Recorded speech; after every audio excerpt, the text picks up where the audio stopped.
tidak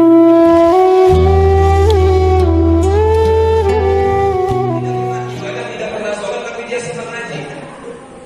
Datang ke saya, Ustaz, saya orang bandel. Iya, nggak apa-apa. Saya bajingan, Ustaz. Iya, nggak apa-apa. Saya tukang mabuk, tukang bobok, tukang karok, tukang merosodin. Tapi kalau ngaji, saya pengen ikut ngaji boleh? Boleh. Anda siapapun Anda bajingan, Anda perampok, Anda jalbai sekalipun, datang ke tempat ngaji, gak ada larangan. Nah, makanya Ustaz jangan pilih-pilih. Wah, siapa yang nggak boleh masuk ngaji? Jangan biarin, siapa tahu itu hidayah Allah turun di situ. Iya betul. Perampok ikut ngaji, siapa tahu hidayah Allah turun. Yang tadinya dari rumah dia kerampok, ternyata datang ke majelis taklim nggak jadi kerampoknya. Ya, tuh hidayah Allah turun ini jangan kita suka. Tapi saya belum bisa ibadah, udah biarin. Saya belum sholat, udah biarin. Ngaji dulu. Lama-lama kagak dengerin ustaznya dan dengerin nasihat ustaznya. Lama-lama dia mikir, buat ngaji udah masuk ke majelis taklim, ngajinya di masjid. Masa gua kagak sholat? Lah akhirnya dari sholat.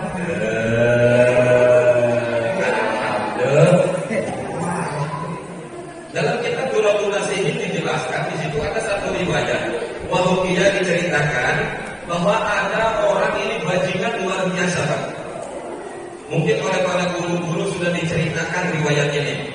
Kalau ini maulid merupakan ngaji, gak apa-apa intinya maulid kita ngaji benar-benar diri kita benar. Kita pengen selamat nanti di akhirat. Ini orang bajingan luar biasa, pembunuh, Pak. Udah membunuh 99 orang. Ngebunuh 99 orang, hidayah Allah masuk ke dalam dirinya, pengen tobat. Karena kalau masa umur 2 udah tua, ibaratnya tinggal berapa jengkal kaki udah masuk kuburan. Dan terus nanti kalau gua mati, apa yang gua pertanggungjawabkan di hadapan Gusti Allah? Ini jawara, udah 99 orang ngebunuh. Tuh hidayah Allah turun, pengen tobat, tetapi dosa gua banyak. Apakah dosa gua diampuni sama Allah kalau gua tobat? Akhirnya dia nyari orang. Tuh dari satu kampung ke kampung yang lain, sampai naik gunung, turun gunung, masuk hutan, keluar hutan. Untung kagak jadi orang hutan. Tuh nemulah satu tempat di situ ada ustaz, ada galak. Ustaz, iya Pak. Saya Ustaz orang banyak dosa. Kenapa emang Pak? Apa dosa Pak? Dosa saya membunuh orang. Udah berapa Pak? 99. Gusti, kira-kira Ustaz kalau saya tobat sama Allah, kira-kira dia maafin kan? Ya diampuni kan? Gak diterima kan? Tobat saya apa kayak itu santi dua kebanyakan dosa Allah. Kayaknya amal langit dia masih banyakkan dosa Allah. Satu orang ada dosanya gede, apalagi 99 tua kayaknya udah kayak tidak dimaafin, udah kebanyakan dosa. Tuh, lah orang mau tobat digituin, kira-kira lanjut tobat kagak? Akhirnya dia marah. Waduh, kalau gitu mah tong, gua kagok kosong itu mah. Kalau emang kagak diterima, udah. Dia jawab mau bawa baik. Udah 99 orang sekalian lah wajah kopi telutong gua bunuh. Ada jebret dibunuh udah 100 orang.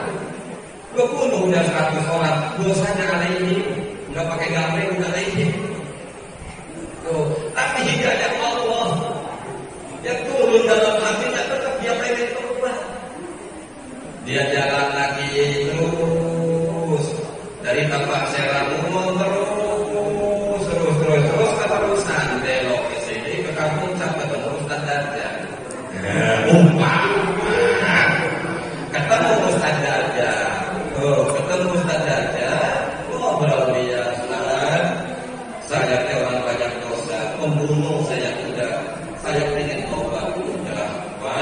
Sebesar apapun dosa hambanya, pasti kalau dia tobat diterima tobatnya sama Allah. Oh gitu Ustaz.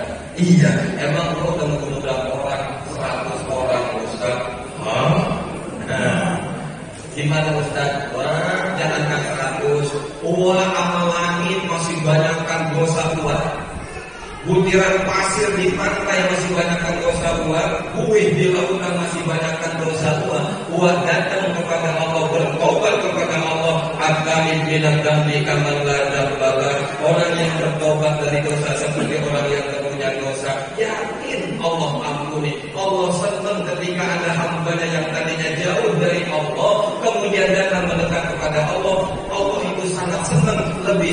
daripada seperti kita kehilangan sesuatu kemudian ketemu. Contoh umpama, Bapak punya jam tangan harganya 5 juta. Jam tangan harga 5 juta Alexander Christie umpama. Ada Seiko 5 zaman dulu mah. Itu jam tangan harga 5 juta, begitu wudhu di masjid kelupaan. Kemudian hilang dah, dicari nggak ketemu. Kan capek aku udah nyari. Tiba-tiba ada bocah nganterin, Pak, ini jam tangan Bapak bukan. Alhamdulillah, senang apa kesel dianterin? Senang apa kesel dianterin? Jam tangan kita yang hilang, kemudian ada yang nemuin dianterin, senang apa kesel? Senang. Ibaratnya begini, saya di sini tadi begitu. Ilmu udah ada di Bapak semua. Ngaji tiap malam minggu dari Bapak. Hitung-hitung saya mah ibarat orang yang mau jam tangan di saya anterin ke Bapak. Tuh. Senang, kembali lagi kepada Allah. Kita sesuatu yang hilang dari kita kemudian ketemu kita senang. Allah lebih senang daripada itu. Akhirnya ini si jawarannya, oh begitu Ustaz, ya alhamdulillah kalau begitu mau Ustaz senang saya. Iya Pak. Terus gimana syaratnya Ustaz supaya tobat saya diterima? Wah gampang. Malam minggu ada pengajian di masjid. Wah datang deh ikut ngaji. Saya kan belum bisa ibadah, ya pokoknya ikut ngaji. Pulanglah dia hari Sabtu.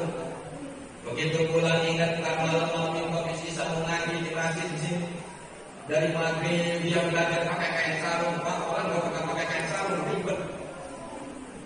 Percaya? Orang dari kecil nggak pernah pakai kain sarung. Begitu belajar pakai kain sarung, itu melangkah ke Rasul baik. Ada di kuntal-kuntal udah gede sih. Iya. Saya ada jamaah dari kecil nggak pernah pakai kain sarung. Kan pakai kain sarung yang begini aja deh. Dia belajar dari maghrib sampai isya itu belajar pakai kain sarung, pakai bisa-bisa sampai dia ikat pakai tadawiyah. Berangkatlah niat ngaji. Karena kata Ustaz Darda pengen diterima taubatnya, gampang datang ikut ngaji selesai. Allah terima taubatnya, Bapak masuk surga. Begitu keluar dari rumah, Pak, selangkah dua langkah udah dekat ke masjid, dicegat sama malaikat Israil. Kira-kira kalau orang udah dicegat sama malaikat Israil, kenapa? Mati. Lah dicegat Israil, pencabut nyawa, mati. Inna lillahi wa inna ilaihi raji'un. Nah ini dalam riwayat itu dalam kitab 12 dijelaskan ini dua malaikat berebut. Yang pertama malaikat rahmat, yang kedua malaikat azab. Kata malaikat rahmat, ini orang meninggalnya syahid. Karena apa? Meninggal mau ngaji.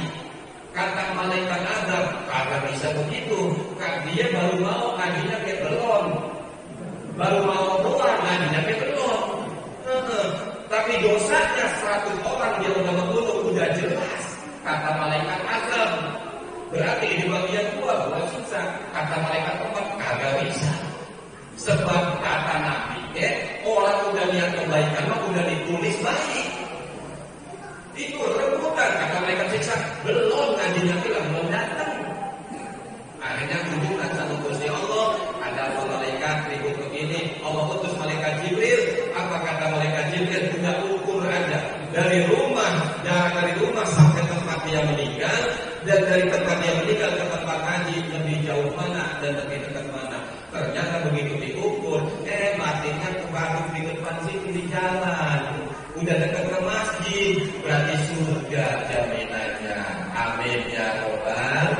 Artinya apa? Sebesar apapun dosa kita duduk di tempat ngaji, Allah ampuni dosa